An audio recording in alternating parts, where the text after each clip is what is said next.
So Hideo Kojima is back, and with a new trailer for Death Stranding at this year's Game Awards. The internet's already on fire with theories and conspiracies about what this new trailer actually means for Kojima Productions' project. With myself being such a self-professed expert on all things Kojima, I figured I'd jump in and pull apart this new trailer and see if I can just figure out exactly what the hell's going on. I'll be breaking down the newest trailer for the game and using what we know from the previous two trailers for Death Stranding to try and make sense of what's actually going on. So sit tight. It's gonna get weird. Nerd Reactor, roll off.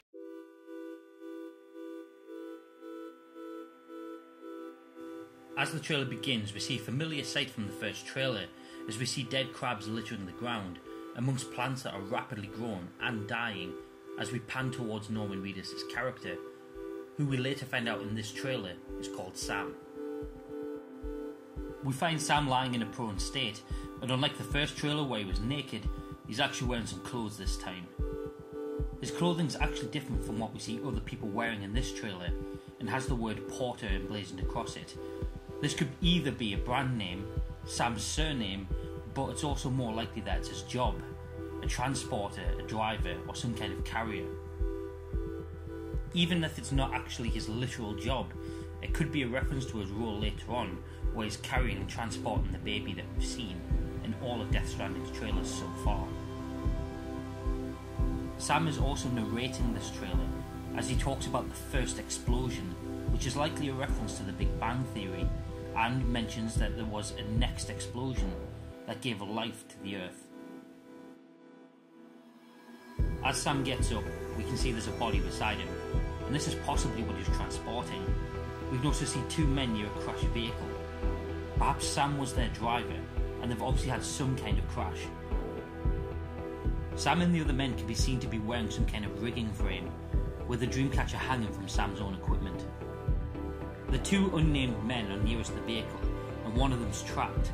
Their clothing's different to Sam's, but not only in colour, but also in that unlike Sam, they're both wearing armbands. These armbands read Corpse Disposal Team 6, and it's likely that they're responsible for the body that we can see, and that Sam's their driver. We can also see the Bridges symbol on their uniforms, as seen in the second trailer for Death Stranding, but it doesn't actually appear to be anywhere on Sam's uniform.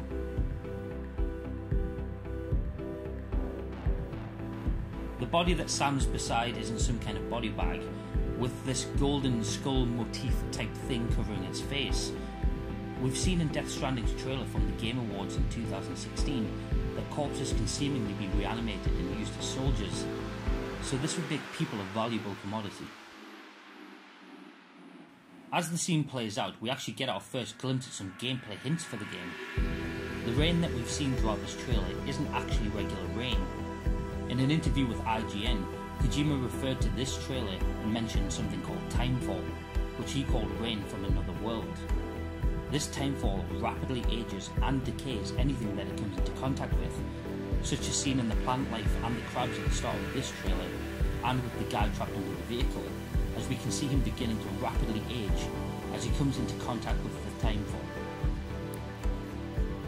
We can see bands around the wrists of the two Bridges personnel here, which appear to act as some sort of health indicator, as the trapped man's has turned to a red colour and his partner's remains blue. This has been done before in games, such as with Dead Space, where in order to clutter less of the screen up with HUD elements and status bars, characters' suits gave a depiction of their health. We've also seen this similar effect in the two previous Death Stranding trailers. Both Norman Reedus and Guillermo del Toro's characters' handcuffs appear to denote the same light blue effect that we've seen in this trailer. With that in mind, and knowing that Kojima-san has a vision of bridging the gap between movies and games, a less crowded, minimalist HUD during gameplay seems like a smart choice, showing the state of characters through physical equipment statuses. A cool idea that many believe is true would be to have the PS4 DualShock light bars mirror these statuses on our controllers as we play. The light colours match the light bar sensor, so it's actually possible that this could happen. We also get a look at a robotic aid which seems to warn of danger. The robotic device seems to be able to detect the early shadow creatures that we've seen and alert the user. Interestingly, the device only seems to come into effect when the user is linked to the baby we've seen in the trailer, And yes, Kojima has confirmed that this is the same baby that we've seen in each of the 3 Death Stranding trailers released so far. As the oil creatures are detected, a shadowy figure arrives and gives a shushing gesture, in a similar way to what we've seen Mads Mikkelsen's character do in the second Death Stranding trailer. Many believe that this confirms the new arrival to be the same character, as his actions in both trailers actually sync up perfectly with each other, and it feels like a strong hint that they are in fact the same person. Whoever they are, they've got an incubator of their own and a detector device which looks different to the others that we see here.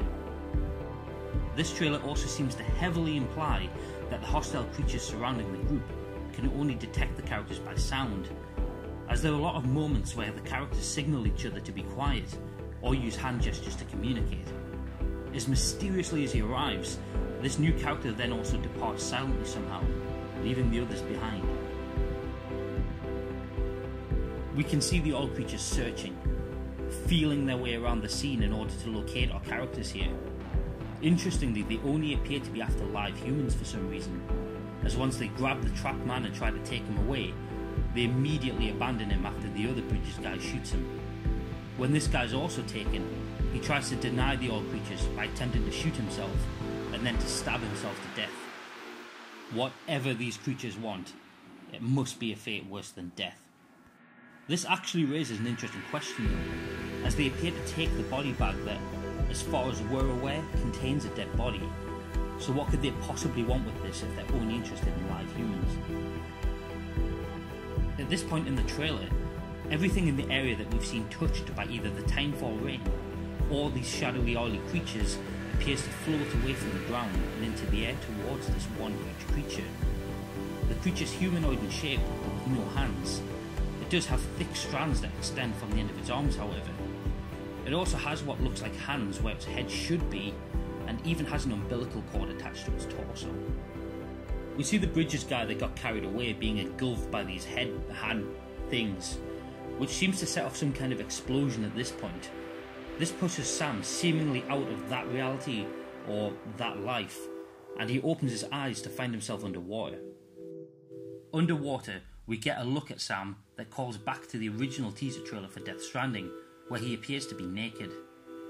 The key difference here is that he doesn't appear to be wearing the dog tags that we saw him wearing in that trailer, and as I mentioned when I did a breakdown for that trailer, these depicted equations related to the study of black holes, such as the Dirac equation and the method of calculating an object's Schwarzschild radius.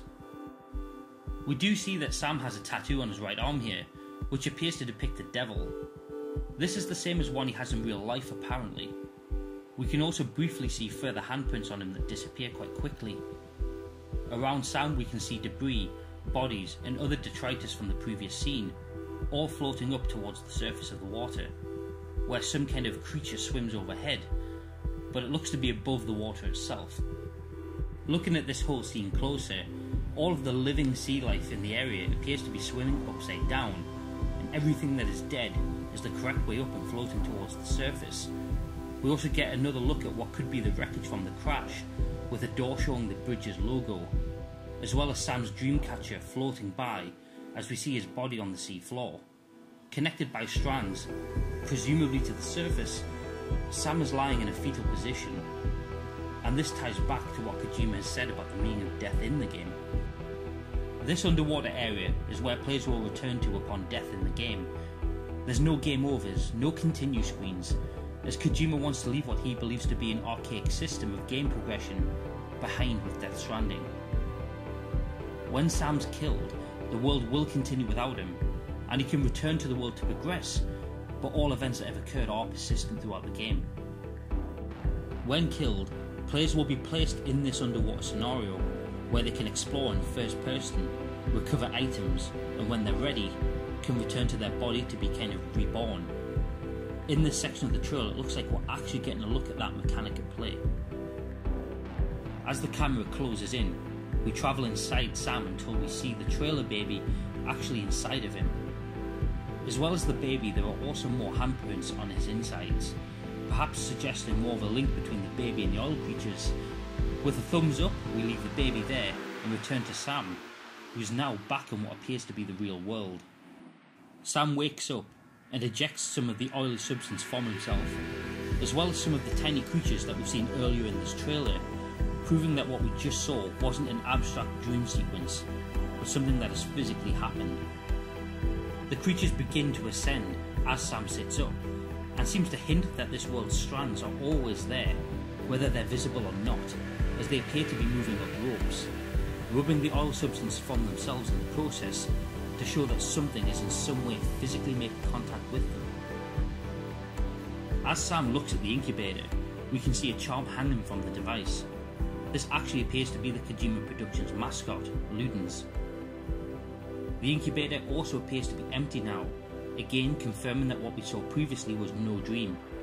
The baby's likely inside Sam at this point. Kojima has himself said that this trailer shows events from early in the game, and an absence of the surgical scars seen on Sam's torso in the first trailer would imply that this is before the baby is presumably removed from his body for whatever reason. The trailer begins to mirror previous teasers again at this point, as much like with the original teaser trailer, we see Sam look up directly to the camera, followed by a wide shot from behind him, as we see the same 5 floating figures in the sky. This time around, Sam sheds a single tear as he looks on towards the giant crater, left by the explosion that we witnessed earlier. Narrating the trailer again, Sam repeats his talk from the opening shots about the explosion that gave rise to life, and also makes mention of the next explosion, which will be our last.